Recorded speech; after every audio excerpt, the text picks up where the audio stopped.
I play a character called Mateo, and he's a vet. He's a veterinarian, and but he gets involved in some shady business, and that puts him in the map. That puts him on the map for Kramer, I guess, and to be, now involved in this new game. This movie starts when John finds out that he has terminal cancer. So he's trying to, he's tried normal treatments that haven't worked for him. So he hears about this revolutionary treatment that's not been approved by the FDA and that can't be done in the United States. And he thinks that it's his only shot at surviving cancer. So he tracks down the people that do this, and he arrives in Mexico City, undergoes this very expensive treatment, only to find out that it was all a scam.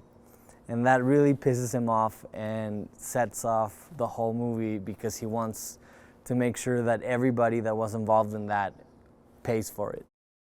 I think John, at first he feels very betrayed, like there's a lot of money that he spent, but then when he finds out that this has been going on, that this is a scheme that's happened to other people, it makes him even more angry because he feels that all of this team of people have been, taking away the most important thing that a person has, which is hope.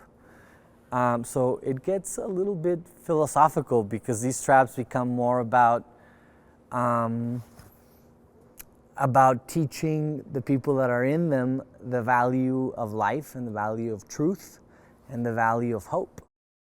My trap, I was terrified from the moment I read it the first time, from the time I met Kevin, our director, and we were kind of running through it during the audition process. It's really terrifying because Mateo is tied up in this wheelchair, and he's wearing this kind of weird crown. He can't move, and what he has to do is basically pull out a piece of his brain and make it dissolve just in time, and if that happens, he can survive. So there's a lot of blood involved. It's about, opening your skull up, but you're tied to a chair and time's running out and you're sweaty and you're scared and you're shaking, and it was fun to make, but I think it's going to be terrifying to watch. John Kramer is played by Tobin Bell, reprising his role in this movie, and it was really cool to get to meet him and get to work with him. He was kind of he was very supportive of this team, all of the actors in the movie, and as in a way the leader of this project.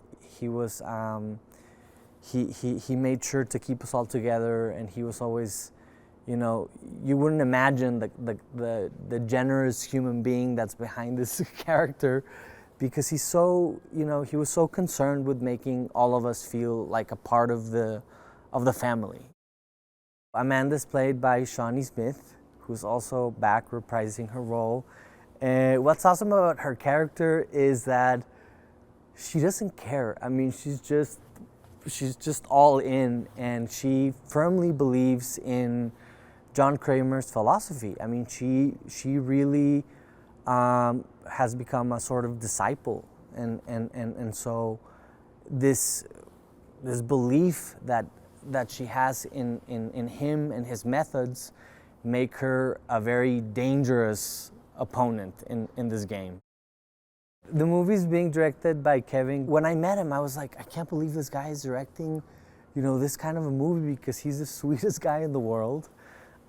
He's very concerned with, the actors feeling safe all the time and feeling, protected by the crew and by, making sure that nothing goes wrong on set. and you would, if you saw him on the street, you would never believe that he's the guy that directs a Saw movie, you know? He's just a really, really kind and sweet guy. Well, I think it's gonna be, you know, a great treat for Saw movie fans. And for those people that have never seen the movies, I think it's a great movie to jump into the Saw universe. And, you know, what they can look forward to all the things that make the Saw movies fun, you know? There's gonna be amazing traps. It's very interesting, very unexpected story. I don't think people are expecting that we're sort of shifting the timeline of the events. So yeah, that's gonna be fun.